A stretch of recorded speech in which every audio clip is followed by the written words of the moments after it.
가만히 보면 제가 신부는 본당 신부가 최고예요. 예. 왜 본당 신부가 최고냐면은 뭐든지 본당 신부는 좀 편안하게 이 사람을 모으는 것도 편안하고 뭐 진행하는 것도 편안해요. 근데 나같이 이렇게 특수한 직에 있는 신부들은 제일 힘든 게 뭐냐면 사람 동원이에요. 사람 동원.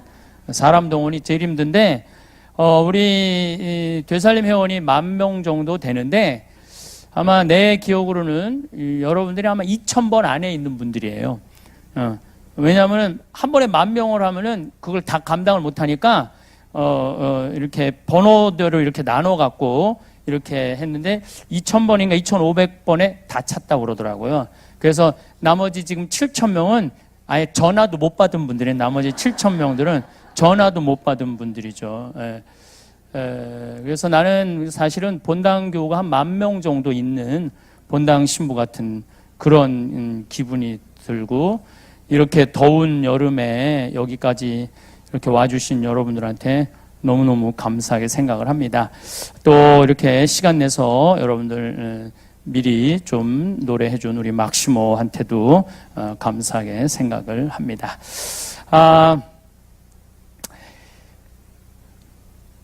저는 가끔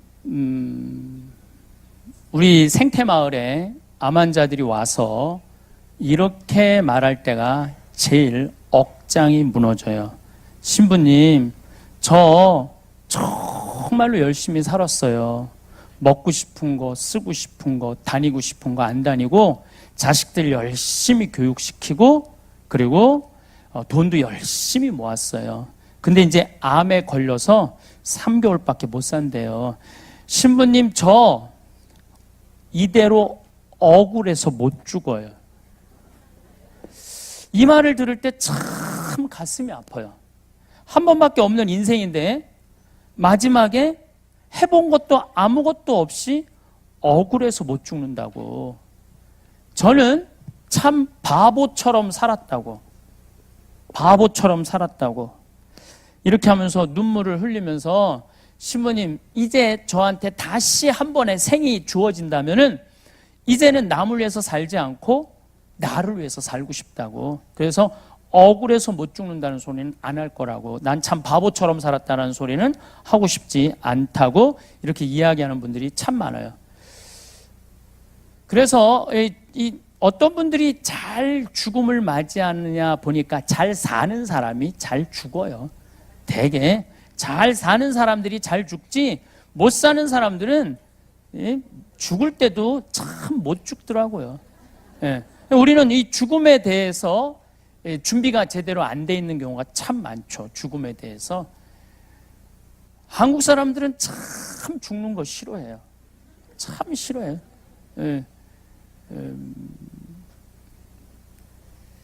미국이나 뭐 유럽이나 남미, 이번에 제가 리우에도 강의하러 갔었는데 거기 가보면은 공동묘지가 항상 동네 한가운데 있어요. 제가 필라델피아라는 곳에 강의를 갔는데 동네 한가운데 공동묘지가 있어요. 하루에 몇 번을 보느냐 하면은 한 10번을 공동묘지를 봐요. 나만 보는 게 아니라 필라델피아 사람들은 다 공동묘지를 봐요. 왜냐하면 동네 그 도시 한가운데 크게 자리 잡으니까 이쪽에서 저쪽으로 가도 공동묘지, 저쪽이 다 하루에 10몇 번을 봐요. 근데 한국 사람들은 일단 죽으면은 다시는 보고 싶지 않은 거야. 아주 깊숙한 산 속에 갖다 묻어버려요. 그냥 그걸로 끝내는 거야. 만약에 우리 동네 공동묘지가 들어온다, 이건 뭐 난리도 아니, 6.25는 난리도 아니라니까. 요새 사드 뭐 결사반대 하듯이 동네 한가운데 공동묘지 들어오는 일도 없지만은 만약에 어떤 정신 나간 자치단체장이 우리 동네 이 서울시 한가운데 종로에 공동묘지 넣는다, 정말로 정말 그 시장은 자폭해야 돼요.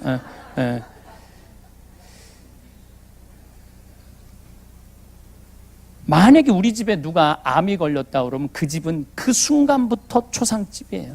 그 순간부터 암이 걸렸다 그러면 또 본인은 이미 죽었어. 이미 죽은 목숨이야. 이미. 근데 제가 여러 차례 말씀드리지만은 여러분들 죽는 거 무서워할 필요가 하나도 없어요.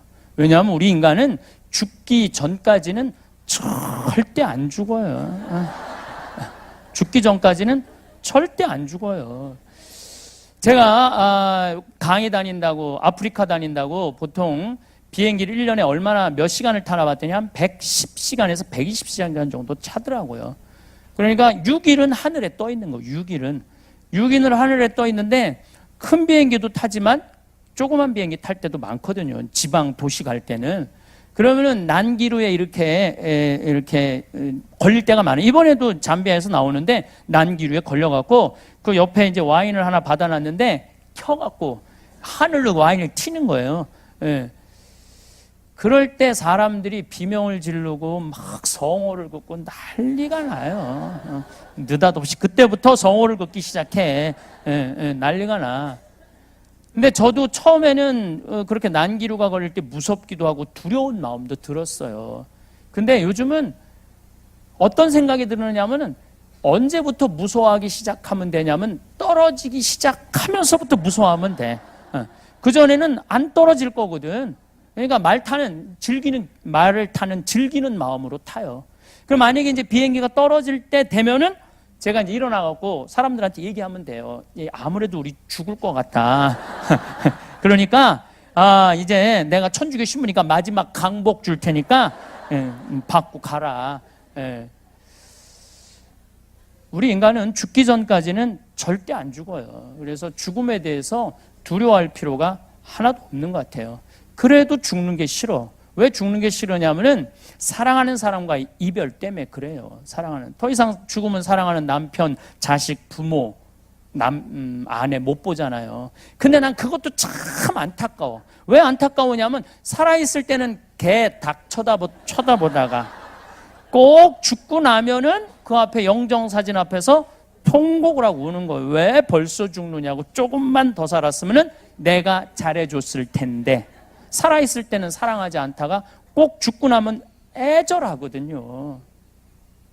제가 본당 신부할 때 70 먹은 할머니가 있었어요. 중풍에 걸렸는데 평택에 있을 때 봉송체를 갔는데 할머니가 항상 하는 소리가 신부님 한 달에 한 번 나 찾아오는 건 신부님밖에 없다는 거예요. 너무너무 고맙다는 거예요. 아들이 하나 있는데 10년째 한 번도 안 찾아왔다는 거예요. 네 할머니가 돌아가셨어요. 그래갖고 내가 초상집에 갔는데 그 영정사진 앞에서 통곡을 하고 동네가 떠나가라 우는 자식이 하나 있더라고. 10년 동안 안 찾아온 자식이에요. 근데 이렇게 말하면서 울더라고요. 왜 어머니 벌써 죽느냐고. 조금만 더 살았으면 내가 효도했을 텐데 돈 벌어다가. 근데 저는 그 자식을 보고 이런 생각이 들었어요. 너는 엄마가 80까지 살아도 똑같이 말할 자식이야. 80이 돼도 왜 벌써 죽느냐고. 조금만 더 살았으면 내가 효도했을 텐데 라고 말할 자식이라는 생각이 들더라고요. 혹시 여러분들 자식들 중에 내 자식이 요즘 돈 버느냐고 바빠갖고 어버이날도 안 찾아오고 뭐 생일날도 안 찾아오고 어머니 내가 나중에 돈 벌면 꼭 효도할게요 라고 말하는 자식이 있다면 그 자식이 나중에 돈 벌어서 효도할 거라고 기대하고 있다면 어린 밤 푸너치도 없는 기대를 하고 있는 거예요. 지금 효도하지 않는 자식은 나중에도 효도하지 않아요. 저는 우리 집에 천사 같은 누나가 있어요. 올해 환갑이에요. 천사 같은 누나죠.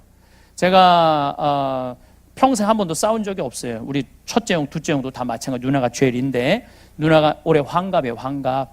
근데 내가 신학교 들어갔을 때 어머니 아버지는 성당에 안 다니셨어요.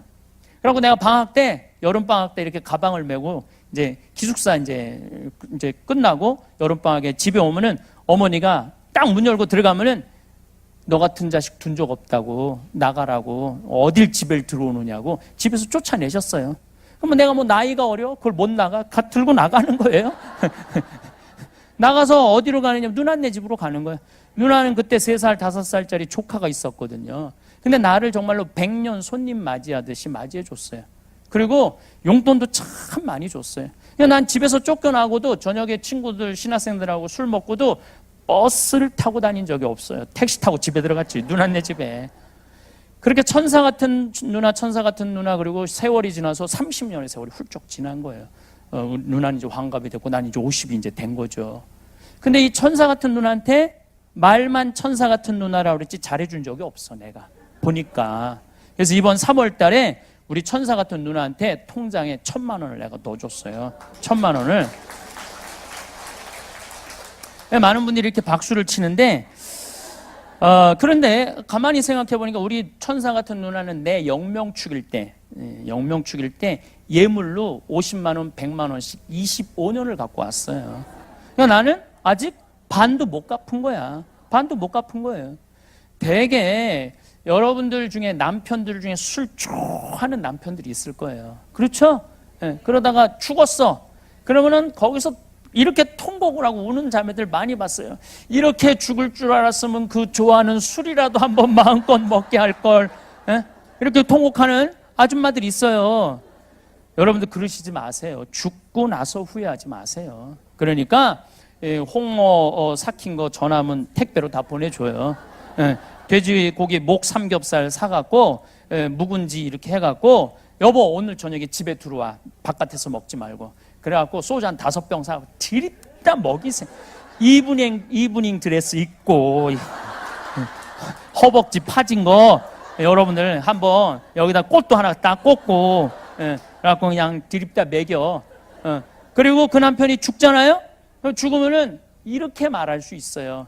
그래도 내가 막판에 그 좋아하는 술 한번 5병 한번 먹였지. 덜 억울하다는 거예요. 사랑도 나중에 하지 말고 하려면 언제 해요? 지금 하세요. 지금. 세상에서 가장 허망한 약속이 나중에예요. 나중에. 그래서 여기 있는 분들 주위에 나한테 정말 잘한 사람들이 있을 거야. 내 인생에 소중한 분들이 있을 거야. 그런 분들이 있다면은 여러분들 어떻게 해야 되냐면 정말 고맙다면 이스라엘 성지순례 티켓을 하나 끊어주든지 아니면은 이미자 콘서트를 하나 끊어주든지 표현하라는 거예요. 우리가 돈을 참 멋없게 쓰는 사람들이 많아. 이번에 수원의 한 본당에서 한 사람이 300억을 해먹었어요. 이자를 5천만 원, 1억을 맡기면 이자를 15% 준다고. 15% 준다고. 그래서 이 사람들이 한 성당에서 맡긴 거야. 이 사람 전래 분과장이라는데 맡긴 거예요. 근데 여러분들 요즘 시대에 15% 이자 주는 데가 어디 있어요? 지금 저 국가 한국은행 공식적인 이자가 1.25%인데 그럼 2% 넘게 준다는 건 다 사기라고 생각하면 돼요. 다 사기라고 생각하면 돼. 그럼 이 사람들은 5천만 원, 1억을 써보지도 못하고 날린 거예요. 1억 은행에다 맡기면 8만 원인데 15%면 거의 한 150만 원 한 달에 들어오는 거거든요. 그러니까 이 어려운 시절에 15% 이제 주겠다고 사기친 이 전래분과장이 나빠요? 아니면 15% 받아 먹겠다고 맡긴 이 사람들이 나빠요? 누가 나빠? 둘 다 나빠. 둘 다. 그런데 정말로 땅을 치고 통곡할 사람들은 5천만 원, 1억 맡긴 사람들이에요. 이 사람들은 써보지도 못하고 날리는 거. 5천만 원이면 이스라엘 성지순례 10번 갔다 올 수 있는 거예요. 이스라엘 성지순례 10번 갔다 오시면은 여러분들은 예수님하고 트고 지낼 수 있어요. 트고 지낼 수 있어. 내가 이스라엘 성지순례 지금 5번 갔다 왔는데 거의 예수님하고 틀라고 그래 지금. 저 틀라고 그래요. 예. 그러면 5천만 원 갖고 이렇게 행복하게 살다가 죽으면 되지. 그걸 아까워갖고 그냥 또 돈 더 해보겠다고. 그러니까 여러분들 주위에 정말 소중하고 고마운 분들이 있으면은 그 돈 쓰세요. 아까워하지 마세요. 그 쓸 때 내 인생이 빛이 나는 거야. 안 쓸 때는요 인생이 빛이 날 수가 없어요. 그래도 죽는 게 싫어. 왜 죽는 게 싫으냐면 이 모양 이 꼴로 살다가는 죽어서 지옥에 갈까 봐. 그런데 내가 아까 교보문고에 가서도 그 책을 몇 권 죽음에 관련된 책을 좀 사서 보는데 거기도 그런 얘기가 나오더라고요. 94년에서부터 97년 사이에 죽었다 살아난 사람이 미국에 1,500만 명이라니까요. 죽었다 살아난 사람들이. 예수님이 올 때가 돼서 그런 게 아니라 심폐소생술이 발달하면서부터 죽었다 살아난 사람들이 많은 거예요. 심폐소생술이 발달하면서부터 죽었다 살아난 사람들이 많은 거예요. 작년에 우리나라도 죽었다 살아난 사람이 몇 명이냐면 680명이에요. 680명. 심장마비로 물에 빠져서 죽었다 살아난 사람들이 680명이에요. 근데 이 죽었다 살아난 사람들이 얘기하는 거예요. 내가 죽었더니 하늘나라를 가더라. 그래서 요즘 애프터 라이프, 죽음 이후의 세계, 엄청나게 책들이 많이 나와요. 미국에는 어마어마하게 나와요. 드라마도 영화도 어마어마하게 나와. 왜냐면 워낙 죽었다 살아난 사람들이 많으니까. 그래갖고 심장 전문의들이 2,000명을 찾아갖고 물어봤어요. 죽었다 살아났더니 어떻느냐? 아, 내가 죽었다가 하늘나라를 갔는데 그 빛을 보는 순간, 하느님으로부터 오는 빛을 보는 순간 존재의 충만함을 느낀다는 거예요. 여러분들, 존재의 충만함이라는 게 뭘까요? 행복의 끝이 존재의 충만함이에요. 여러분들이 만약에 자식이 서울대학에 합격을 했어. 그럼 여러분들 존재의 충만할 것 같아? 안 충만할 것 같아? 그건 기쁨하고는 달라요. 예. 이번에 박인비가 금메달 땄어. 박인비 할아버지가 어떨 것 같아요? 존재의 충만함을 느낄 거예요. 내 손녀가 금메달 따갖고. 그 존재의 충만함이라는 것은 일반적으로 말하는 기쁨하고는 차원이 다르다는 거예요. 근데 하느님을 보는 순간 존재의 충만함을 느낀다는 거예요. 여러분들 지금 하느님이 있을까 없을까 맨날 그 의심하고 이거 허탕 치는 거 아닌가. 근데 죽었는데 하느님을 딱 봤어. 가슴이 어떨 것 같아요? 터져 나갈 거예요. 저는 평택에서 본당 신부라는데 있지도 않아. 12월 31일이야. 꿈이야. 꿈인데 예수님이 우리 성당 하늘 아래 너무너무 아름다운 모습으로 요만한 얼굴이 아니라 온 하늘에 꽉 차 있는 예수님을 보는데 심장이 터질 것 같더라고요. 그 너무너무 환한 모습으로 나를 행복한 모습으로 바라보시는데 심장이 터질 것 같더라고요. 근데 여러분들 죽어갖고 하느님을 그래서 이 죽은 사람들이 대부분이 그 하느님을 느끼는 순간 여기가 천국이구나. 너무 존재의 충만함을 느끼고 있다는 거예요. 이 사람이 이제 죽어갖고 하늘나라 가고 환상적인 곳에 가 있는데 살아있는 사람들이 이 사람 심장마비 걸렸다고 그냥 갈비뼈가 부러지도록 심폐소생술을 해대는 거야. 갈비뼈가 부러지도록. 그래갖고 살려내잖아요. 살려내면은 본인이 오고 싶지 않아도 와야 된대. 그러니까 여러분들 죽으면 그냥 놔두세요. 그거 살려낸다고 막 그러지 말고 돌아와서 얘기하기 시작하는 거예요. 그래서 요즘 부쩍 죽음 이후의 세계에 대한 이야기를 어마어마하게 얘기하기 시작하는 거예요. 그런데 요즘 여러분들 무슨 세상에 이런 일이 그다음에 무슨 얘기 무슨 뭐 많잖아요. 거기에 그런 얘기가 많이 나온 이유가 그거야. 그 의사들이 가서 물어본 거예요. 심장병 환자를 살려내기가 제일 쉽대요. 2,000명한테 가서 물어보니까 90%는 천당에 간대. 10%만 깜깜한 지옥을 경험하고 온대요. 그러면 이 더운 여름에 이 서울까지 버스 타고 그냥 교통 막히는데 그래도 나 강의 듣겠다고 여기 오신 여러분들은 지옥에 가고 싶어도 못 가요. 여러분들 다 천당 가. 네. 그러니까 웬만하면 다 가. 웬만하면. 그리고 이번에 프란치스코 교황님이 자비의 해를 선포하면서 자비의 하느님이라는 책을 썼는데 거기에 확실하게 이렇게 말씀하시더라고요. 확실하게. 뭐 시간이 저 사마리아 여인 요한복음 4장 얘기, 그 여자 6번째 남자하고 산 여자예요. 6번째 남자하고 산 여자야. 근데 그 여자하고 무슨 얘기냐면 하늘나라를 얘기를 해요. 구원을 얘기하고 경배를 얘기를 해. 우리 천주교에서 한 번 이혼하는 거 봐줘요, 안 봐줘요? 안 봐줘요? 그 잘못 알고 있는 거예요. 한 번 이혼하는 거 봐줘요. 한 번 이혼하는 거. 그리고 여러분들이 세상법적으로 이혼을 하잖아요. 천주교에서는 세상법을 인정하지 않아요. 교회법적으로는 이혼을 인정하지 않아. 따로 떨어져 살아도 부부야. 근데 이 사람이 언제 걸리느냐 하면은 재혼할 때 걸리는 거예요. 그러니까 이혼하고 혼자 사는 거 아무 문제 없어. 그럼 나는 혼자 한 번쯤 이혼하는 거 나는 괜찮다고 생각해요. 이거 나는 예수님 이혼하지 말라고 그런 거는 평균 연령 그때는 38세였어요. 38세 때 예수님 만나고 이때는 한 번 하면 되지. 이때 뭐 한다고 38까지 살면서 2번씩 이혼하고 그래요.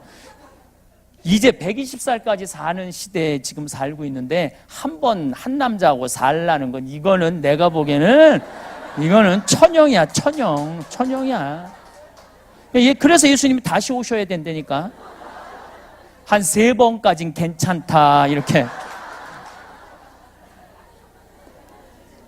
근데 여러분들 재혼도 나는 뭐 충분히 이해를 해요. 근데 만약에 3혼째 하고 있다. 그건 좀 문제가 있죠. 3혼, 4혼이다. 그럼 막 가까이 오는 거 싫을 거예요. 5혼이다. 5번째 남자하고 아는 것도 싫을 거예요. 6혼째 하고 있는 여자 내 근처에 오는 것조차도 싫어할 거예요. 근데 예수님은 그 사람하고 구원을 얘기를 해. 혹시 여기 계신 분들 중에 6번째 남자랑 사는 분들 계세요? 없죠. 여러분들 다 구원 받는다는 거예요. 그러니까 죽는 거 무서워할 필요 하나도 없어요. 죽기 전까지는 절대 안 죽고 살아있어서 열심히 사랑하고 죽으면 천국 가니까 무서워할 필요가 뭐가 있어요. 그리고 여러분들 오래 사는 거 좋아요? 막 한 70부터 들리지도 않고 기억도 안 나고 보이지도 않고 다리도 아프고 허리도 아프고 막 이러면서 오래 사는 거 좋아요? 그래갖고 막 75살서부터 똥 오줌 싸가면서 치매 걸려갖고 15년 동안 벽에다가 똥 칠해가면서 자식들 원수 만들면서 오래 사는 거 좋아요? 생각 잘 해야 돼요.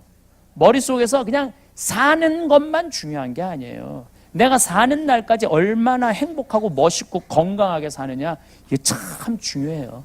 그러니까 여러분들 오래 살라고 그러지 말고 사는 날까지 행복하게 살라고 생각하셔야 돼.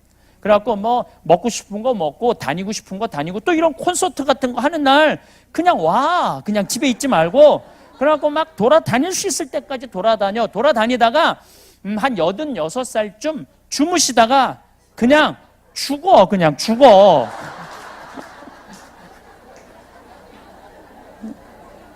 그냥 그때 죽으면 누가 뭐라고 그래요? 네. 무서워할 것도 하나도 없고 마음대로 안 된다고 그러셨는데 어제 우리 생태마을에 91살, 우리 생태마을에 지금 나이 제일 많은 분이 오신 분이 102살이 왔었어요. 102살이 오셨는데 그분들 열심히 걸어 다니더라고요. 움직이더라고요. 그분들은 돌아가실 때 어떻게 돌아가셔요? 움직일 수 있을 때까지 움직이시는 분들은 돌아가실 때 어떻게 돌아가시느냐 하면 지쳐서 죽는다니까. 지쳐서 죽어야 돼. 지쳐서. 사는 날까지 즐겁게. 저는 6년 전 4월 6일 날 위암 수술을 했어요. 위를 3분의 1을 잘라냈어요. 근데 나 담당하던 수녀님이 신부님 같은 분 처음 봤다는 거예요. 왜 처음 봤냐 그러니까 아니 무섭지 않냐고. 그래도 위를 3분의 1을 잘라내는데 내가 2월 달에 진단받았는데 4월 6일 날 수술인데 내가 그러더래요. 내 강의가 있어갖고 4월 3일까지 강의하고 들어가겠다. 그리고 수술 끝나고 3일 있다 나가야 되겠다. 강의가 지금 해놓은 강의들이 있어갖고. 그래서 나가더래요. 들어온 길에 쉬라고 그랬는데. 근데 수임이 전화해서 신부님 왜 병원에 안 오느냐고. 왜 가야 되니까 요즘 수술하면 다 호치키스로 찍어요. 예, 알죠? 예, 호치키스로 짰는데 호치키스 제거하러 와야 된다는 거예요. 그래서 내가 수임한테 그랬어요. 내가 지금 거기 호치키스 제거하러 갈 시간이 어딨냐. 내가 집에서 알아서 다 떼었다. 어렵지도 않은데 걱정하지 말아라. 그래서 난 내가 다 뛰어서 집에서 뛰는 거 쉽더라고. 이렇게 뛰니까 시원하더라고. 내가 빼니까 이렇게 쭉쭉쭉쭉 잘도 빠져요. 참 쉬워 요즘은. 신부님 무섭지 않느냐고. 내가 멀쩡하게 낮에는 강의하고 밤에 내가 침대에 누워서 나도 고민했죠. 죽으면 어떻게 하나. 근데 내가 46살의 인생을 돌아보니까 50개 나라를 다녔더라고요. 그리고 성당을 2개 성당, 경기도 평택, 그 다음에 경기도 광주, 능평이라는 곳에 본당 신부를 했는데 2 성당 다 내가 정말로 사랑했고 사랑받았고 뭐 내가 원하는 대로 본당 사목했고 평창에 들어가갖고 얼마나 아름다워요. 뭐 많은 분들이 1년, 2년 기다렸다가 와서 행복을 느끼고 가고 그러면 됐지. 그리고 내가 가만히 생각해 보니까 내가 다시 살아나서 건강을 회복해 갖고 20년을 더 산다고 한들 인류를 구원할 것도 아니더라고 보니까. 나 하나 없어진다고 뭐 대단하게 심각한 일이 벌어질 것도 아니야 보니까. 그냥 이대로 가도 되겠다. 딱 하나 마음에 걸리는 거 있었어요. 부모님. 어머니 아버지가 너무 오래 살아. 안 죽어. 그러니까 어머니 아버지 앞쓰는 거 그거 하나 마음에 걸리지 다른 건 마음에 걸릴 거 하나도 없더라고요. 그냥 내가 사는 날까지 즐겁게 살다가 떠나는 날 즐겁게 떠나면 돼요. 우리가 오래 산다고 좋은 건 아니에요. 단 하루를 살더라도 즐겁게 살다가 떠나는 게 중요한 거지. 아니 50살에서부터 80살까지 사는 거 지겨워 죽겠어, 힘들어 죽겠어. 그리고 30년을 살면은 그 삶의 의미가 있을까요? 여러분들은 매일매일 즐겁고 행복하게 사시라는 거예요. 그래서 죽기 전까지는 절대 안 죽어요. 그리고 살아있는 날까지 사랑하면서 사세요. 사랑하면서. 나중에 잘해주지 말고, 나중에 행복하려고 그러지 말고, 행복하려면 언제 행복해? 지금 행복하세요. 우리 막시모가 이번에 우리 성주순례 같이 갔는데 200명이 같이 갔어요. 200명이 같이 갔는데 영성체후 때 막시모 또 루시아라고 이렇게 노래 잘하는 사람들이 그 예수님 거룩한 변모 성당, 예수님 탄생 성당, 산상 설교 성당, 그리고 우리 신부님들 6명이 가갖고 노래로 미사하고 그 현장에서 예수님의 사건의 현장에서 그 했을 때 그 200명이 너무너무 행복해 하더라고요. 저는 그 200명이 너무너무 예수님의 길을 따라가면서 행복해하는 모습을 보면서 나는 이 정도면 됐다. 교우들이 행복하면 됐다. 나도 물론 신부로서 이번 성주순례 특별한 은혜를 많이 받았죠. 그러니까 뭐 나중에 이거 다 소용없어. 가려면 언제가? 지금 가야 돼. 지금. 행복하려면 언제 행복해? 지금 행복해. 맛있는 거 사 먹으려고 그래도 나중에 사 먹지 말고 언제 사 먹어? 지금 사 먹으면 돼요. 그래서 잘 죽는 사람은 어떤 사람이 잘 죽느냐? 잘 사는 사람. 그래서 삶 껴안기라고 제가 책을 낸 게 삶 껴안기를 먼저 냈어요. 지금 죽음 껴안기 원고 준비하고 있어요. 죽는 것도 저는 좀 이 책의 이 죽음 껴안기를 이렇게 준비하면서 좀 죽음도 좀 낭만적으로 죽자.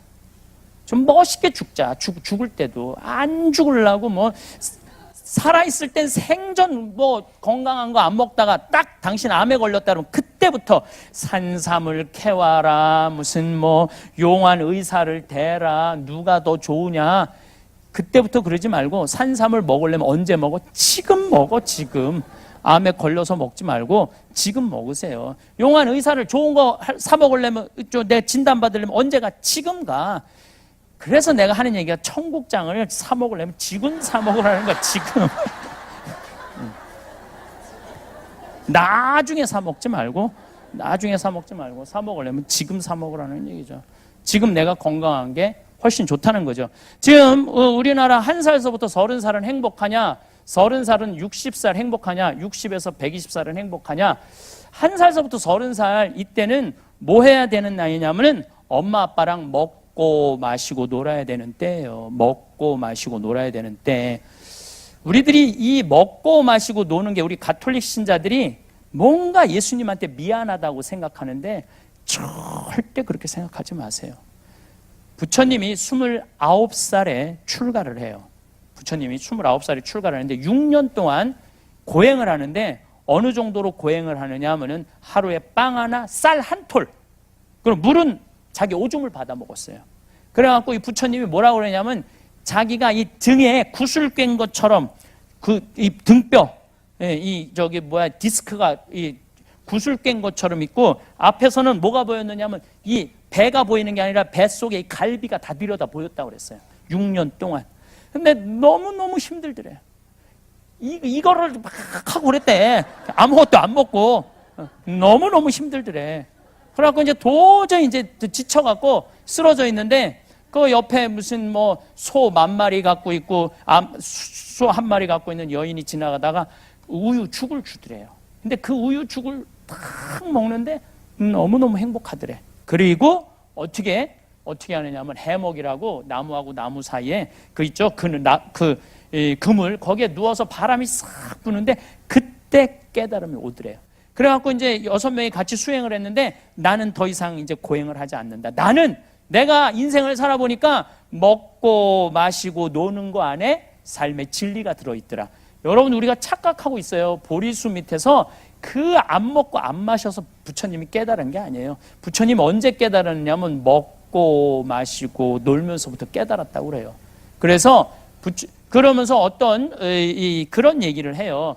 여인들이 와서 연주를 지나가면서 하는데 그 쥐자 하는 여인이 그러더래. 현을 너무 꽉 조이지 말아라. 끊어진다. 너무 풀르지 말아라. 음이 안 나온다. 적당히 해야지 아름다운 음도. 우리 인생도 똑같아요. 고행한다고 이쪽으로만 그냥 고행만. 여기도 아마 그런 분들 몇 있을 수 있어. 예, 조금 보여 몇 명이. 우리 예수님 십자가에 매달린 거 생각하고 그냥 밥도 안 먹고 맨날 단식기도 하고 막 이런 사람들이 있어요. 예. 내가 좀 호강하면 이거 예수님한테 미안하다고 그러고, 그런 분들은 끊어질 수 있어요. 또 너무 늘어지는 사람은 아무 음도 안 나올 수 있어. 그래서 부처님이 항상 하는 얘기가 적당히 먹고 적당히 마시고 적당히 놀아야지 인생에 풍요가 있다는 거예요. 깨달음이 있다는 거예요. 그래서 우리 지금 이 1살서부터 30살은 뭐 해야 되는 나이냐면 먹고 마시고 놀아야 되는 때예요. 누구랑? 엄마 아빠랑. 먹는데 정나는 거예요. 그리고 노는데 사랑이 피는 거예요. 근데 좀 먹고 마시고 놀으려고 그랬더니 이놈의 새끼야, 너 지금 먹고 마시고 놀 시간이 어딨어. 그래갖고 학원 내 초등학교 1학년 2학년 애들이 무슨 죄를 졌다고 학원 5개 6개 보내고, 그리고 막 중고등학교 때 자율학습 뭐 보충 수업 방학 때 놀지도 못하고. 그러니까 요즘 애들이 엄마를 죽이고 아버지를 죽이는 거예요. 요즘 애들이. 그래서 며칠 전부터 SBS인가 뭐 저 YTN인가 계속 그 얘기예요. 밥상머리 교육이 중요하다. 같이 먹어야 된다. 근데 우린 같이 안 먹잖아요. 내가 영어학원 다니는데 영어학원 다닐 때 보면 애들이 어떻게 해요? 가방 초등학교 애들이 2개, 뒤에 하나, 가슴에 하나. 그 요즘은 또 패션 있는 애들은 여행용 가방을 끌고 다녀요. 여행용 가방을. 초등학교 1학년 애들이 여행용 가방 끌고 다녀요. 신기하더라고. 그러니 걔네들이 엄마 아빠랑 먹고 마시고 놀 시간이 어딨어. 가장 요즘 가슴 아픈 상담이 뭐냐면 초등학교 4학년 때 자기 자식을 캐나다, 미국, 호주 혈혈단신 유학을 보내는 거예요. 그럼 여러분들 걔네들이 유학 가면은요 제일 먼저 부닥치는 게 뭐냐면은요 인종차별이에요. 얼마나 수치스러운 인종차별을 겪는지 몰라요. 근데 부모들은 그걸 몰라. 실질적인 인종차별을 겪는 걸 몰라. 그리고 언어 장벽이에요. 뭐 가면 된다고 그러지만 그 1년, 2년 동안 애들이 겪는 마음고생 얼마나 대단해요. 그리고 중학교 올라가면은 그 사회 속에, 백인 사회 속에 들어가는 게 아니야. 그냥 한국에서 어쩔 수 없이 그 미국으로 쫓겨난 애들끼리 모여서 자기네들끼리 노는 시작하는 거. 노래방 다니고 술 먹고 담배 피고 그 중에 한 놈이 마약하는 놈이 있으면 이거 해보자. 이게 그때는 군중 심리가 있어서 한 놈이 하면 다 하게 돼 있어요. 다. 그래갖고 대학교 졸업도 못하는 애들이 태반이라고 생각하면 돼요. 대학교 졸업도 못하는 애들이 태반이라. 10명 중에 9명은 실패한다고 보면 돼요. 제가 캐나다 토론토 대학에 세미나 갔을 때도 토론토 대학은 한국 사람, 캐나다 사람 상관없어. 대개 1학년 때 반을 다 잘라내요. 대학 반 다 잘라내요. 4학년까지 졸업하는 경우는 30%, 20%밖에 안 돼. 그 우리나라 애들이 갖고 얼마나 성공할 것 같아요? 얘네들은 어떤 애들이냐면 가지도 오지도 못하는 애들이에요. 미국에 들어가지도 못하고 한국에 돌아오지도 못하는 애들이야. 근데 더 슬픈 건 뭐냐면 엄마하고 10년 동안 아빠하고 한 5년 동안 떨어져 살기 때문에 어떤 일이 벌어지느냐 하면은 정신병, 외로움병에 걸려 있는 거예요. 먹고 마시고 놀지 않은 애. 제가 얼마 전에 어떤 아이, 얘는 미국에 그냥 있는 거야. 엄마가 가고 매일 취직도 안 되고 집에서 엄마랑 같이 있는 거야. 얼마나 매일 보면 승질 나요, 안 나요? 취직도 안 한 애가. 그냥 엄마가 잔소리하니까 엄마를 때리는 거야. 24, 5살짜리가 엄마 때리면 엄마 허리도 아프대는데. 걔는 뭐 세례받은 애도 아니야. 그 누나가 나한테 와서 상담을 한 거예요. 어떻게 하면 좋으냐고. 정신 나간 집들이죠. 그리고 얼마 전에는 어떤 우리나라에서 명문대학 집어넣는다고 그 과외 선생한테 계속 협박당하고 19억을 뺏긴 사람이 있어요. 기억나시죠? 네. 그 19억 갖고 엄마가 아들이랑 애가 한양대학 다녔더니 한양대학이면 어디야? 우리 조카 애들은 저 지방대학 다 다니고 있는데 한양대학이면 어디야? 19억을 가지고 그저 엄마 아들하고 먹고 마시고 놀았다면 걔는 이 세상에서 제일 행복한 애 됐을 거예요. 근데 우리 지금 애들은요 부모하고 먹고 마시고 놀지 않아. 그냥 대부분이 정신병에 들은 거예요. 지금 걔네들이 앞으로 벌일 세상은 상상을 초월할 세상이에요. 지금 벌어지는 일은 일도 아니라고 생각하시면 돼요. 지금 부모님하고 먹고 마시고 놀지 못한 애들이 앞으로는 사회에 상상도 못할 일들이 벌어져요. 여러분들, 예수님 왜 71마리 찾아 떠나는 줄 알아요? 양 99마리는 놔두고 왜 한 마리 찾아 떠나는 줄 알아요? 한 마리가 문제예요. 한 마리가. 이번에 프랑스 리스에서 80명 트럭으로 죽인 그게 한 마리야. 길 잃은 양 한 마리야. 또 이집트에서 독일로 그 비행기 몰고 가다가 그냥 알프스에다 들이받은 애 있죠? 그 한 마리 때문에 260명이 죽은 거예요. 근데 100마리 중에 한 마리가 길을 잃으면 해결책이 있어요. 근데 100마리 중에 50마리가 길을 잃었다면은 그 사회는 유지될 수 없는 사회예요. 지금 우리 중고등학교 잘하는 아이들 중에 내가 보기에는 한 마리가 아니야. 길 잃은 애들이 50마리, 60마리 되는 애들, 그 정도 넘는다고 봐요. 그럼 한 마리가 그 사고를 일으키는데 지금 50마리, 60마리 되는 애들을 어떻게 할 거야? 정말 심각한 문제예요. 우리 생태마을에서 누가 일을 잘하느냐? 예, 엄마 아빠랑 먹고 마시고 노는 애들이 일 잘하더라고요. 다른 거 하나 없어. KBS에서 재미난 실험을 했다니까요. IQ 좋은 애, 성적 좋은 애, 생활기록부 좋은 애 30년 동안 추적을 해봤어. 30년 후에 누가 제일 행복하게 사나? 그랬더니 IQ 좋은 애도 아니고 성적 좋은 애도 아니고 생활기록부 좋은 애들이 제일 잘 살더라는. 어떤 애들이랑? 엄마 아빠랑 먹고 마시고 논 애들. 이것처럼 중요한 게 없어요. 나는 우리 생태마을의 직원들 채용을 할 때 서울대학, 연고대, 무슨 대학원 나오든 중학교 나오든 고등학교 나오든 초등학교 나오든 첫 월급은 다 똑같이 200만 원 줘요. 구분하지 않아요. 앞으로 영원히 그럴 거야. 내가 우리 생태마을 운영하는 날. 왜 똑같이 월급을 주느냐면 무슨 매주 띄우는데 왜 서울대 졸업장이 필요해. 매주만 잘 띄우면 되지. 아무 상관없는 거예요. 근데 어떤 애들이 매주를 잘 띄우는가 봤더니 엄마 아빠랑 먹고 마시고 논 애들이 매주 잘 띄우더라고요. 얼마 전에도 뭐 개인 인신 공격하는 것 같아갖고 좀 그런데 이화여대 나온 아이가 왔어요. 그리고 뭐 특별한 요리도 배웠대. 일주일을 못 버티고 나갔어요. 왜냐하면 사람들이랑 먹고 마시고 노는 걸 할 줄 모르더라고. 자기만 똑똑했지. 사람들 존중하고 사람들하고 어우러지는 걸 못해요. 그래서 미국은 이미 벌써 하버드대 이거 따지지 않아요. 이제는 그 아이가 얼마나 심성이 좋으냐. 그걸 뭐라고 하냐면 인문학적 성향이 좋으냐. 그래서 인문학적, 우리나라가 요즘 인문학 자꾸 하잖아요. 그게 명문대 애들 뽑아봤더니 다른 애들이랑 목 섞이는 거야. 그리고 1년 만에 나가고. 그러니까 이제는 인문학적 소양을 요구하는 거예요. 인문학적 소양.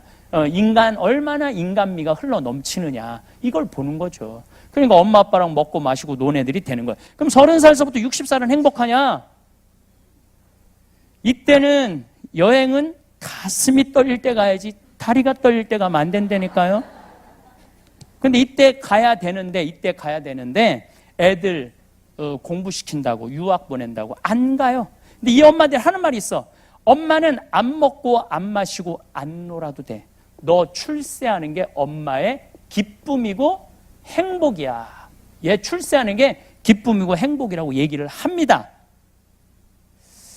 어떤 아버지가 딸을 서울대학 졸업시켜갖고 삼성에 취직을 시켰어요. 근데 이게 잘난 척하고 서울에서 혼자 노처녀로 사는 거예요. 설날 왔어요. 딸한테 말해요. 너 왜 시집도 안 가고 혼자 노처녀로 사느냐. 내가 공부를 못 시켜놨냐. 얼굴이 못생겼냐. 직장이 나쁘냐. 이랬더니 딸이 아버지를 한심한 눈으로 쳐다보면 아버지 요즘 시집 가는 게 얼마나 힘든데 나보고 시집을 가라고 그러냐고. 네가 뭐가 부족해서 시집을 못 가? 그랬더니 아버지 답답한 소리 하지 말라고. 대통령도 못 간 시집을 내가 어떻게 가느냐고.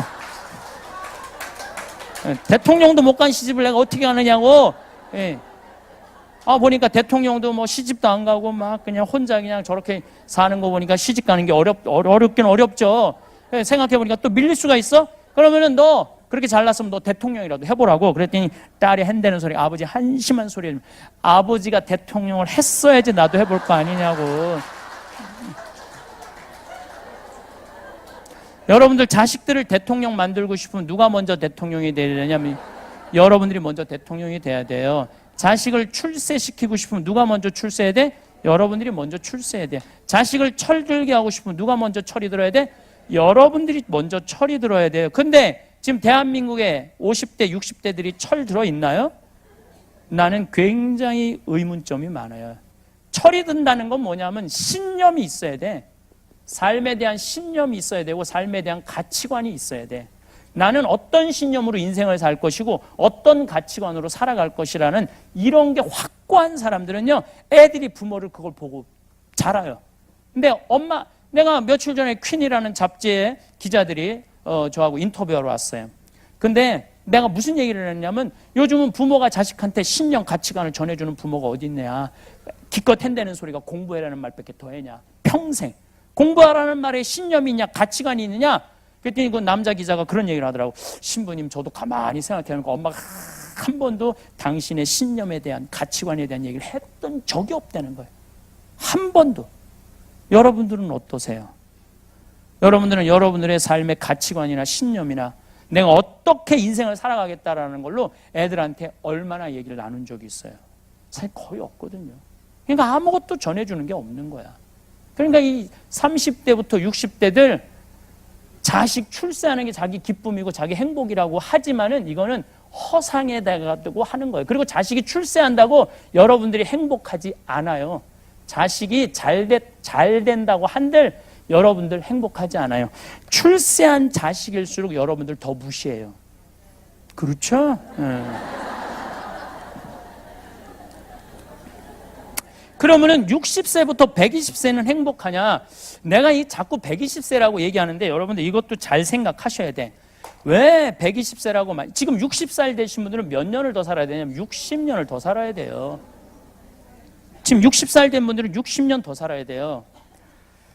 20년 전에 제가 강의 때 이런 얘기 참 많이 했어요. 여러분들 100세까지 살 거면 지금 여기 능평 교우들 많이 왔는데 내가 100살 산다고 귀가 딱지가 않도록 얘기했을 거야. 100살 산다고. 그때는 감각이 별로 안 왔을 거야. 근데 요즘 여러분들 보험 보면 다 100세 안보장, 100세 노후보장 다 나오죠? 그렇게 된 거예요. 100세. 근데 앞으로 지금 60살 되신 분들 20년 지나고 나면 겨우 80살이야. 80살이면 20년 후에 그때도 100세 안보장 나올 것 같아요? 당연하죠. 그땐 당연히 120세 안보장, 120세 노후보장 나온다니까요. 그럼 앞으로 여러분들은 60년을 더 살아야 돼. 그런데 이분들이 이런 얘기를 해요. 나는 자식들한테 바라는 거 하나 없어. 그저 자식 하나 잘 되면 내 행복이야 라고 얘기하지만은 보상심리가 다 있어요. 우리 까놓고 얘기해 봅시다. 보상심리 있어요 없어요? 자식이 출세하고 자식이 돈 많이 벌면은 나 덕 볼 거라는 그런 착각들을 많이 한다니까요.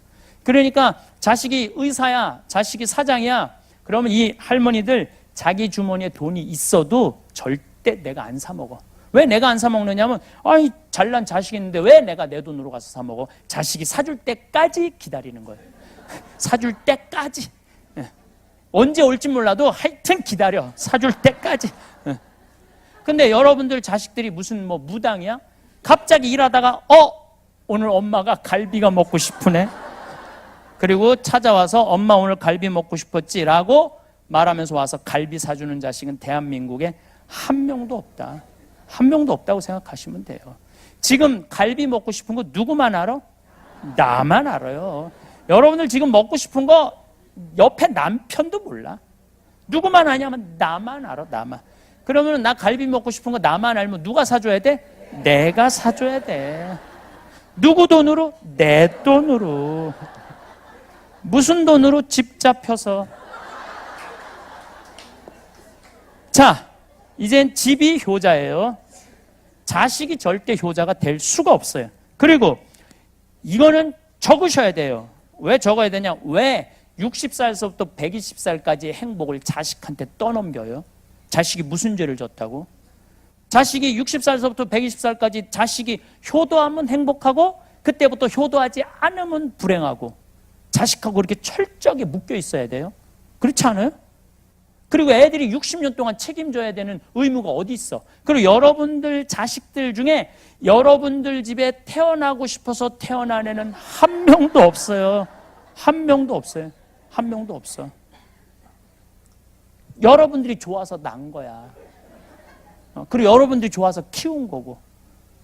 근데 자식한테 왜 늙어서 60년, 그것도 빨리 죽어주면 좋은데 죽지도 않으면서 나 계속 책임지라고 계속 원망하잖아요. 내가 너를 어떻게 키웠는데, 내가 먹지도 않고 마시지도 않고 놀지도 않고 너를 어떻게 키웠는데, 계속 자식한테 부담 주는 거예요. 그러니까 자식이 가다가 안 가는 거예요.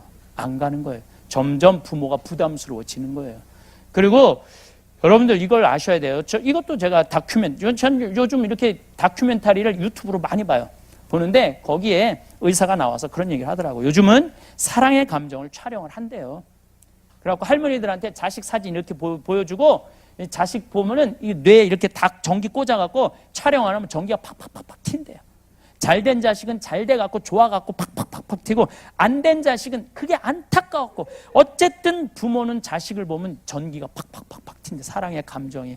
근데 자식한테 늙은 부모 사진을 보여주고 이거 전기를 꽂아놨는데 진짜로 아무 반응이 안 일어난대요. 그러니까 여러분들 자식은 여러분들 보고 아무 생각이 없는 거예요. 아무 생각이 없는 거야. 여러분들만 끝까지 사랑하는데 왜 나한테 관심 없고, 왜 찾아오지 않고, 왜 전화하지, 끝까지 그러면서 자기 인생 원망하고 자기 인생 망가뜨리는 거죠. 근데 내 강의를 듣고 정말로 자기 돈으로 사 먹은 할머니들이 날 찾아와요. 자기 돈으로 사 먹은 할머니들이. 이거는 특별한 거예요. 내가 갈비가 먹고 싶어? 그러면은 나 오늘 갈비 먹고 싶다. 여보, 나 오늘 갈비 먹고 싶어. 오늘 내가 살 테니까 가자. 내가 쏠게. 라고 해서 사 먹은 분들이 나한테 와서 이런 얘기를 해요. 두 가지 얘기를 해요. 첫 번째, 자식한테 안 섭섭하대요. 자식이 기다려지지 않는데요. 오거나 말거나 상관하지 않는데요.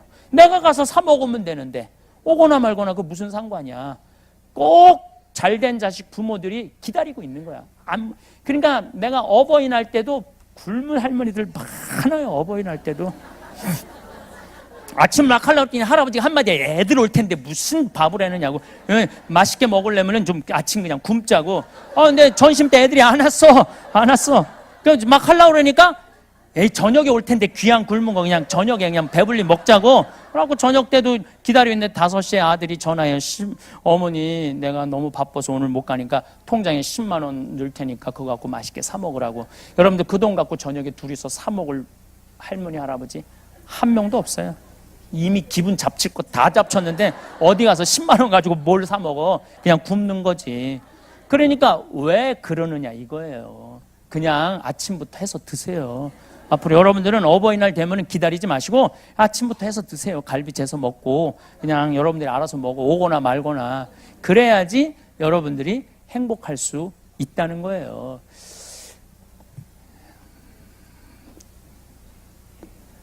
(60살서부터) (120살까지) 내 인생의 주인공은 나라는 거예요. 그리고 이분들이 이런 얘기를 해요. 어떤 얘기를 하느냐 하면은, 내가 내 돈으로 사 먹어 보니까 남은 인생을 나 스스로 책임질 수 있겠다라는 생각이 들더래요.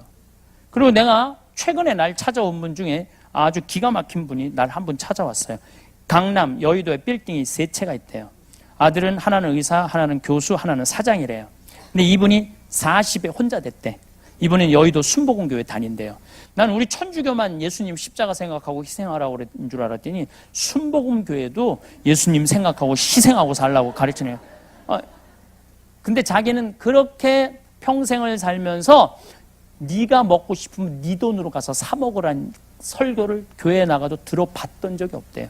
항상 희생하고 봉사하고 나누라는 얘기만 들었지 자기를 위해서 사 먹으라고 그런 얘기를 들어봤던 적이 없대요. 근데 어느 날 갑자기 평화방송을 보는데 내가 그러더래요. 갈비 먹고 싶으면 지 돈으로 사 먹으라고.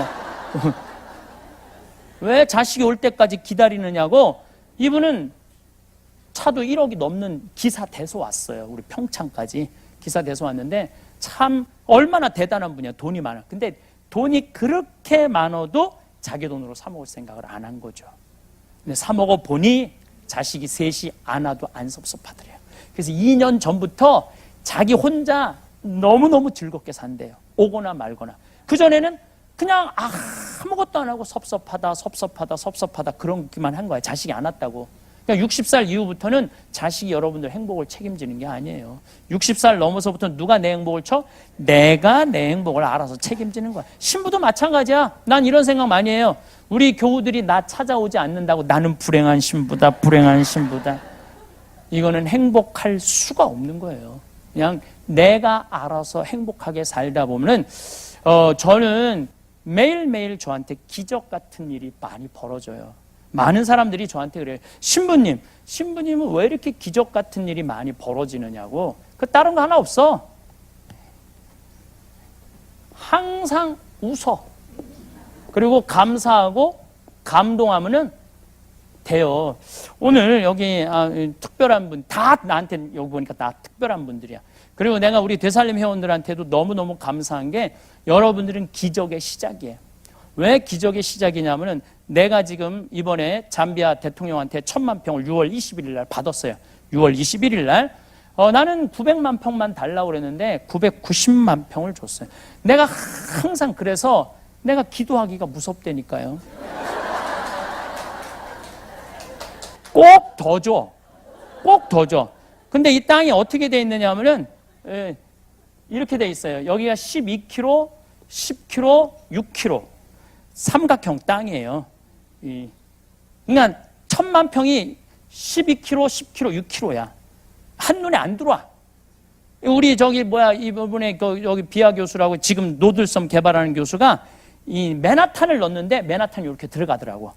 맨하탄이 들어갈 정도로 커요, 땅이. 여기 강이 2개가 흘러. 여기 하나, 여기 하나. 예. 여기서부터 여기까지 편차가 20m야. 끝도 없이 12km가 쫙 내려다 보여. 이번에 석양이 지는데 정말로 환상적이더라고요.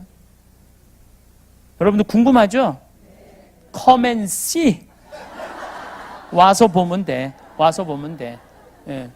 그런데 이 1000만 평이 생기게 된 이유가 바로 되살림 회원부터 시작된 거예요.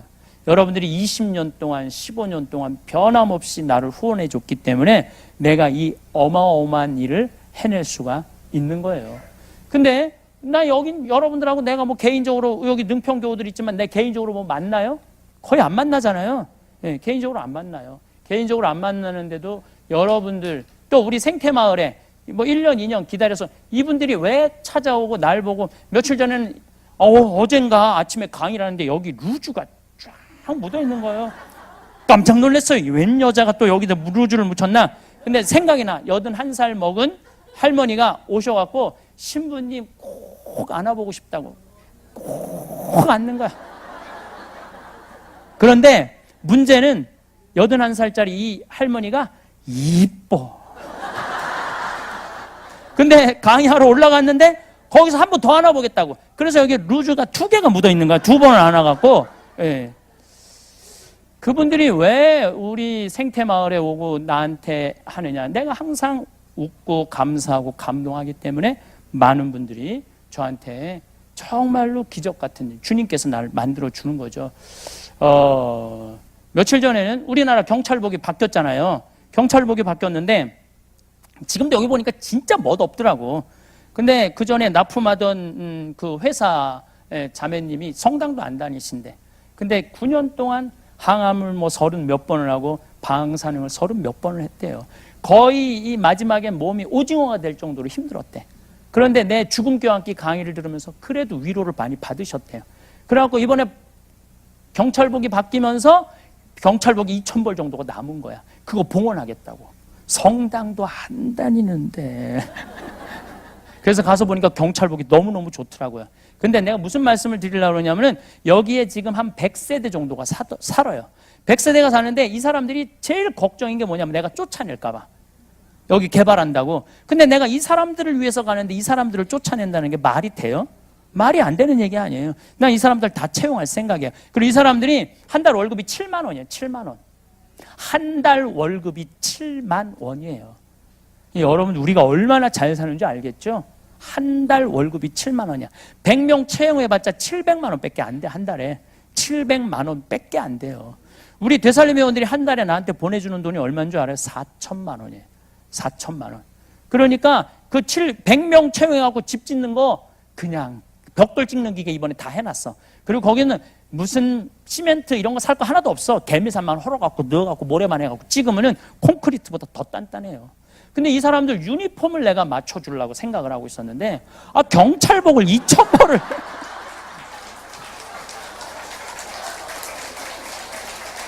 그러니까 내가 기도를 안 한다니까 깜짝깜짝 놀란다니까요. 예, 예. 우리들이 삶을 행복하게 살고 싶잖아요. 나누시면 돼요. 나누시면 돼요. 내가 정말로 삶을 행복하게 살고 싶다. 나누고 사시면 여러분들 기적이 일어나요. 기적이. 제가 작년에 잠비아 갔을 때 옷가방을 잊어먹어갖고 양복 3벌, 4벌, 우리 여기 양복 나한테 입으라고 3벌, 4벌 주신 분이 계신데 싹 날렸어, 하늘에. 이디오페에서 하느님이 갖고 간 거야. 근데 그 전복음이 뭐였느냐면, 너희들은 선교 떠날 때 옷을 1벌 이상 입고 다니지 말아라. 1벌 이상 입고, 식량자루나 지팡이도 가지고 다니지 말아라가 연중 제15주일 복음에서 마르코 복음 작년에. 근데 나는 한 달 반 강의 다닌다고 양복을 4벌을 입고 간 거예요. 4벌을 1벌만 입고. 한 달 반 동안 양복을 입으면서 반성을 많이 했죠. 내가 한국에 돌아와서 양복만 많은 게 아니야. 돈도 내가 어마어마하게 많더라고. 인세가 책 파는 거, CD 파는 거 2억이나 있더라고요. 근데 수녀님이 간호대학 짓는다고 짓다가 돈이 없어갖고 마른 거야. 그래서 내가 전화했어. 수녀님, 내가 간호대학, 이건 하느님이 나한테 이 옷을 갖고 간 게 아니야. 네가 가지고 있는 재물 다 내놔라. 그 얘기거든. 그래갖고 내가 수녀님 간호대학 져주겠다고 얼마 드냐? 5억 든다는 거예요. 난 2억밖에 없는데. 아주 간단하죠. 하느님, 내가 2억 넣을 테니까 당신 3억 내놓으라고. 쉽잖아요. 뭐 어려워. 그냥 2월 마지막 주에 내가 1,000만 원씩 30명만 날 도와주면 좋겠다. 근데 4월 마지막 주에 2억 8천이 들어온 거예요. 저는 여기 능평교우들도 있지만 나는 성당을 2번을 지면서 한 번도 모금을 다닌 적이 없어요. 그리고 생태마을을 다니면서도 한 번도 모금을 물론 회원은 이거는 모금이 아니야. 이분들은 나와 같이 새로운 세상을 만들자라고 동참해달라고 그러는 거예요. 나는 여러분들 함께 가는 거지 여러분들 모금해 준 거 아니라고 생각해요. 그리고 새로운 세상이 지금 펼쳐지고 있고 1,000만 평이 펼쳐지고 있고. 그런데 어쨌든 4월 마지막 주에 2억 8천이 딱 모아진 거예요. 2달 만에. 그래서 내가 마지막 주에 우리 국장한테 돈 얼마 모였냐 하니까 2억 8천 모였다는 거. 그래서 내가 하느님한테 기도했어요. 하느님, 2천만 원 어떻게 된 거냐고. 왜 2천만 원 이거 어떻게 된 거냐고. 근데 그날 저녁에 할머니 한 분이 전화했다니까. 신부님 기도 중에 신부님 돈 필요할 것 같아서 2천만 원 보낸다고. 진짜로. 그래서 이번에 땀부에 이제 정글에 들어갔더니 간호대학을 다 줬더라고요. 간호대학을 다 짓고, 그리고 기숙사. 그러니까 내년부터 1학년 3년제에 거기는 1학년 학생 받는데 너무너무 행복하더라고요. 근데 또 정글에 갔는데 고등학교에 여학생이 70명인데 얘네들은 똑똑한 애들이야. 정글에도 요즘 다 학교 보내거든요. 근데 얘네들이 70명이 되니까 전부 다 친척 집에 와서 자는 거야. 친척. 학교 근리다니고. 근데 12명이 성폭행을 당하고 임신을 한 거. 고등학교 애들이. 근데 나는 이번에 그 얘기를 듣고 이건 무식한 놈들이 있나 그랬더니 가보니까 이해가 되더라. 이 칠판 2배만한 2배만하지도 않 1배 반한 게 그 사람들 사는 집이에요. 근데 여기에 몇 명이 사느냐면 7, 8명이 사는 거야. 7, 8명이. 전기불도 안 들어오고 8시부터 전기불 다음 날까지 안 들어오고 여기서 8명이 사는데 누가 누군지를 알고 들이대고 자. 아니 웃을 일이 아니에요. 이해가 되더라니까요. 이해가 돼요. 그러니까 걔네들은 그렇게 누가 애를 와서 친척이든 조카든 딸이든 애를 가져도 뭐라고 안 그래요. 그냥 키워요. 우리처럼 죽일 놈 살릴 놈 이런 개념이 없어요. 그냥 애가 생기면 그냥 키우는 거야. 그러니까 수녀님이 한참 공부해야 되고 한참 똑똑해야 되는 애들인데 어떻게 하면 좋으냐고. 그럼 나한테 기숙사 져달라는 얘기지. 그래서 내 져주겠다. 근데 참 고마운 게 기숙사 져봐야 애들 머무르는 거 2천만 원이면 져주거든요. 2천만 원이면. 그거 못할 게 뭐가 있어요. 저는 이 죽음이라는 거, 삶이라는 걸 요즘 많이 생각하면서 이런 생각이 참 많이 들어요. 죽음이란 내가 영원히 살 것처럼 사는 사람들이 있어, 이 세상에서. 근데 그런 사람은 한 명도 없어요. 언젠가는 떠날 거예요. 떠날 때 홀가분하게 떠나는 준비가 필요해요. 이건희 회장이 요즘 삼성이 주식이 뛰어갖고 2조가 더 늘었대. 원래 11조 5,900억인데 2조가 더 늘었으니까 거의 14조 정도 된 거죠. 근데 14조인데 이 이건희 회장은 떠날 준비를 안 한 거예요. 안 하고 그냥 지금 돈이 하늘에 떠 있는 거야. 하늘에 떠 있으니까 이걸 정리를 못 하니까 가지도 오지도 못하는 거야. 가지도 오지도 못하는 거예요. 여러분들은 그런 일 없었으면 좋겠어요. 내가 언젠간 떠날 것이고 떠날 때는 내가 멋있게 떠나겠다. 정말로 멋있고 아름답게 떠나겠다. 사는 날까지 즐겁게 살고 떠나는 날 멋있게 떠나는 그런 분들이 됐으면. 그래서 이 삶과 함께 안에는 오늘 내가 한 얘기의 일부분이 들어있고 이 삶과 함께 안에는 많은 내용이 들어있어요. 사람을 존중하자. 여기 안에 내가 하고 싶은 얘기 이 안에 다 들어있어. 사람을 존중하자. 대한민국이 지금 난 내 강의 때 핸드폰을 넣어도 한 번도 신경질을 부린 적이 없다니까.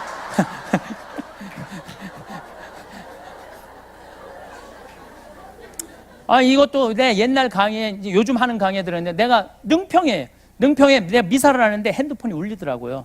그때 내가 성질이 대단했거든요. 그래갖고 딱 내려놓고 이 무식한 교우들이 있느냐.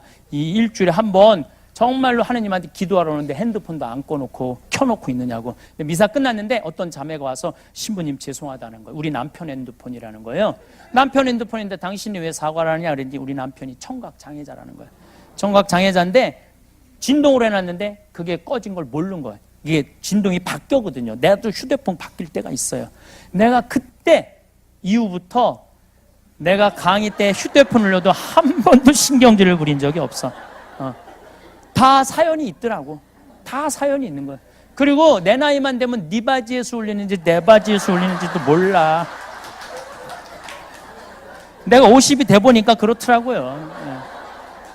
그걸 가지고 무식하느니 안 무식하느니 그렇게 얘기할 거 없어요. 어쨌거나 이 삶과 함께라는 책 안에 우리 대한민국 사회가 지금 저는 며칠 전에 그 김포공항에 청소하는 사람들이 30년을 청소하는데 130만 원을 받는다는 거예요. 이게 왜 이런 일이 벌어지냐면 사람 존중의 정신이 없기 때문에 그래요. 사람을 존중하지 않기 때문에 130만 원을 주는 거야. 그 사람들이 정말로 소중한 사람이라는 인격적으로 존중해 준다면 절대 그렇게 못하죠. 우리 사회는요 지금 사람을 존중하지 못하고 있어요. 사람을 존중하지 못하기 때문에 우리 지금 매일 텔레비에서 보는 일이 벌어지는 거야. 그래서 남도 존중해야 되고 나도 존중하자라는 내용이 삶과 함께 주제예요. 그래서 오늘은 내 삶에 대한 얘기만 했는데 다른 사람도 얼마나 소중한 사람들이야. 여러분들 여기 있는 분들 다 소중하지 않아요? 다 귀하지 않아요? 그럼 그만큼 존중해 줘야 되는데 우리 사회가 그걸 못하고 있는 거야. 그러면은 우리가 못 먹고 못 살아서 존중을 못 해주느냐? 아니에요. 여러분들 우리나라가 돈이 지금 세계에서 11번째로 많은 나라예요. 11번. 수출은 세계에서 작년에는 6번째로 많이 한 나라고 올해는 7번째로 많이 하는 나라 하나 떨어져요. 그러면은 이렇게 돈이 많은데도 서로 빡빡한 건 뭐냐면 못 나눠서 그래. 못 나누고 사람을 존중하지 못해서 그래. 그래서 이 책 안에 제가 그런 내용을 많이 담았어요. 책에 대한 애정을 갖고 세상 사람들이 많이 읽기를 바라는 마음으로 자꾸 이렇게 홍보를 하는 이유는 이게 선교고 복음 전파라는 생각. 그 이 책 안에는 복음이 다 들어있어요. 잘 느끼지는 못하지만 내가 복음을 다 안에다 넣어놨거든요. 머리 쥐가 나도록 복음을 더 넣어놨으니까 여러분들도 많이 보시고 또 여러 주위에 있는 분들도 서점에서 많이 보셔서 더 많은 국민들이 이걸 읽고 사람을 존중하는 그런 우리 사회가 되면 좋겠다 해서 이렇게 오늘도 특별히 어쨌든 여러분들 이렇게 뵈니까 내가 아는 분들이 대부분이야. 또 보니까 대부분이 아는 사람들이야. 그래서 너무너무 감사하고 같이 밥 먹으면 좋겠는데 그 정도는 안 되고 그 정도는 안 되고 여러분들 맛있는 거 사서 누구 돈으로 사 먹어? 여러분 돈으로. 여기 광화문까지 나왔으니까 여기저기 소바 맛있게 하는 집도 있고 많은 이 근처에 맛있게 하는 집 가서 사서 드세요. 가서 맛있게 사서 드시고 사인 지금 좀 하도록 하겠습니다. 감사합니다. 네. 오늘 삶과 함께라는 제 책으로 북콘서트를 했습니다. 그동안 저를 많이 후원해 주신 제 후원자 여러분들하고 시간을 했는데 참 즐겁고 행복한 시간이었습니다. 우리 한국 사람들은 자기 자신도 존중하지 못하고 또 남도 존중하지 못하는 그러한 좀 깊은 병이 들어있는 것 같아요. 서로를 존중할 수 있을 때 서로 존재감이 귀하게 여겨지고 행복할 수 있는데 그런 문화, 습관이 잘 안 된 것 같아서 참 안타까운 점이 많습니다.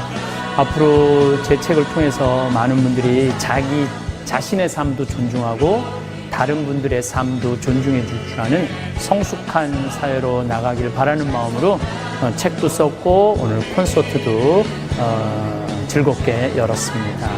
감사합니다.